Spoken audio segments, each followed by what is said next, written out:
So before we begin this important ceremony, and there's no ceremony that can be much more important than this, let me provide a brief update on Operation Epic Fury. Today, the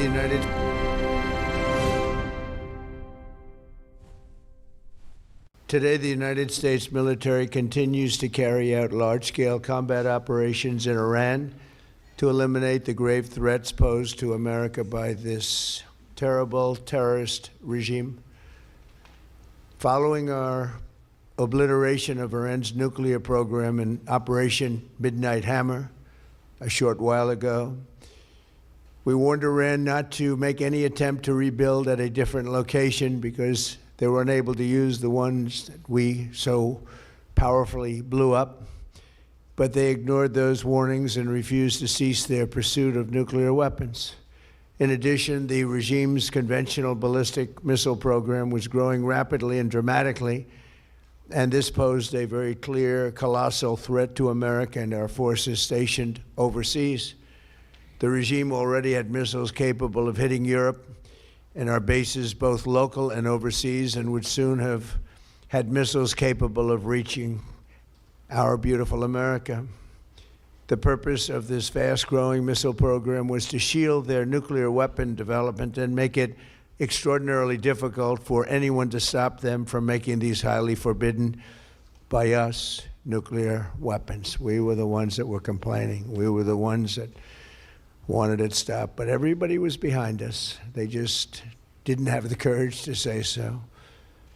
An Iranian regime armed with long-range missiles and nuclear weapons would be an intolerable threat to the Middle East, but also to the American people. Our country itself would be under threat, and it was very nearly under threat. I was very proud to have knocked out the Iran nuclear deal by President Barack Hussein Obama. That was a horrible, horrible, dangerous document. They would have had nuclear weapons 3 years ago, and they would have used them. But I'll not let that happen.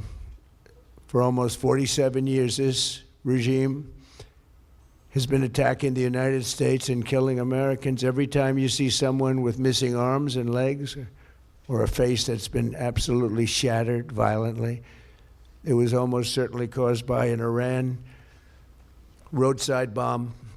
They were put there by General Soleimani, who was the father of the roadside bomb. Very proudly, he thought, but I terminated him in my first term.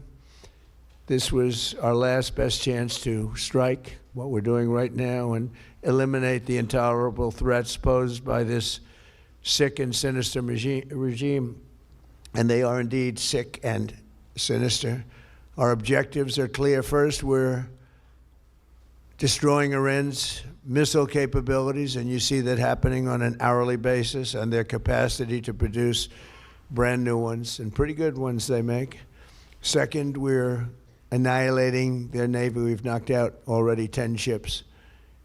They're at the bottom of the sea. Third, we're ensuring that the world's #1 sponsor of terror can never obtain a nuclear weapon, never going to have a nuclear weapon. I said that from the beginning. They're never going to have a nuclear weapon. They were on the road to getting one legitimately through a deal that was signed foolishly by our country. And finally, we're ensuring that the Iranian regime cannot continue to arm, fund, and direct terrorist armies outside of their borders. And we thought we had a deal, but then they backed out. And they came back, and we thought we had a deal, and they backed out. I said, you can't deal with these people. You got to do it the right way. Today, we grieve for the 4 heroic American service members who have been killed in action and send our love and support to their families. In their memory, we continue this mission with ferocious, unyielding resolve to crush the threat this terrorist regime poses to the American people, and a threat indeed it is. We have the strongest and most powerful by far military in the world, and we will easily prevail. We're already substantially ahead of our time projections, but whatever the time is, It's okay, whatever it takes. We will always, and we have right from the beginning, we projected 4 to 5 weeks, but we have capability to go far longer than that. We'll do it. Whatever somebody said today, they said, oh, well, if the president wants to do it really quickly, after that he'll get bored. I don't get bored. There's nothing boring about this. Do you agree with that, Pete? I don't think there's anything, Mr. General, I think there's nothing boring about it. Somebody actually said from the media, I think he'll get bored after about a week or two. No, we don't get bored. I never get bored. If I got bored, I wouldn't be standing here right now, I guarantee you that, to go through what I had to go through. We also projected 4 weeks to terminate the military leadership, and as you know, that was done in about an hour, so we're ahead of schedule there by a lot. But please join me in thanking every American service member who bravely is standing in harm's way. They really are incredible, and I just want to thank you. We have a lot of them right here. Thank you very much. Thank you.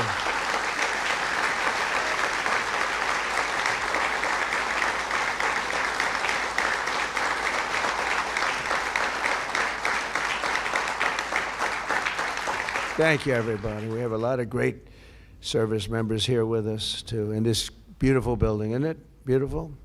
We're adding on to the building a little bit. We're improving the building. See that nice drape? When that comes down, right now you see a very, very deep hole. But in about a year and a half from now, you're going to see a very, very beautiful building. And there's your entrance to it right there. In fact, it looks so nice, I think I'll save money on the doors, because it can't get more beautiful than that. I picked those drapes in my first term. I always like gold, but I think we can save a lot of money. I just saved curtains. But, and it'll be spectacular. It'll be the most beautiful ballroom. I believe it's because I built many a ballroom. I believe it's going to be the most beautiful ballroom anywhere in the world. And when you hear all that hammering out there, you know why the First Lady is not thrilled exactly. She said, will the pile drivers ever stop? You know, they go from 6 in the morning till 11:30 in the evening. Can you imagine? Here? You know what? To me, that's a beautiful sound. She doesn't like it. I love it. You know what? To me, other than here, because we're donating it, not a penny to the taxpayer. It'll be under budget, ahead of schedule. It'll be $400 million or less. Most people say $400 million or more. No, it'll be less. But when I hear that sound, that beautiful sound behind me, it means money, so I like it. But my wife isn't thrilled. She said, this is getting crazy. I said, don't worry about it. We'll be all finished up in a few months. But now for the reason that we're gathered this morning to recognize the unsurpassed courage of 3 really incredible American heroes, 1 living and 2 no longer with us. So together, we recognize the exceptional valor of Master Sergeant Roderick Edmonds. And maybe I could ask your families to stand, because they're beautiful families. I got to meet them, and please.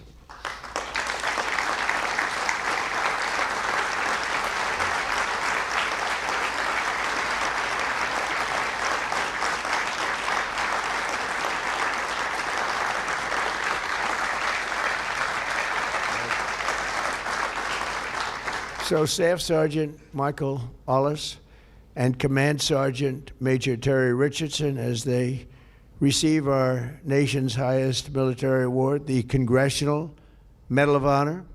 And we're pleased to be joined by Secretary of War Pete Hegseth. He's busy, very busy guy. In fact, I said, if you want, Pete, you can avoid it. General Raisin Cane also, and they said, we don't avoid this one. This is one you wouldn't avoid for anything, right? So we appreciate that you're here. Secretary of Veterans Affairs, who's doing an incredible job, Veterans Affairs, Doug Collins. Doug, thank you. You stand up, Doug. You're doing such a good job. 92% approval rating. Chairman of the Joint Chiefs of Staff, General Dan Kane, who's known as Raisin Kane. I liked him when I heard that name, Raisin Kane. I said, if it's true, you're my guy. And it's true. It just turned out it's very true. He's a great guy and a great general. Secretary of the Army, Dan Driscoll, and Army Chief of Staff, Randy George. Thank you. Thank you both, Dan. as well as Senators Tom Cotton, Bill Hagerty. You guys were great on television this weekend. I'll tell you what, can't have a better representative than both of you. Thank you very much. And Representatives Tim Burchett, Jack Bergman, and Nicole Maliotakis. And we have a few others sitting here, but I'm not going to go through it because we have far more important people to honor today. Oh, we have Tom Homan. I got to at least mention Tom Homan. I would be a stand-up, Tom. What a job. Zero people coming in. We had millions and millions of people pouring into our country now that, I mean, I'm not even sure I can believe this number is zero, but it is given out by Democrats. Democrats from the left, and they're rated for the last 9 months. We had 0 people come illegally through our border. Right, Tom? So I want to thank you very much.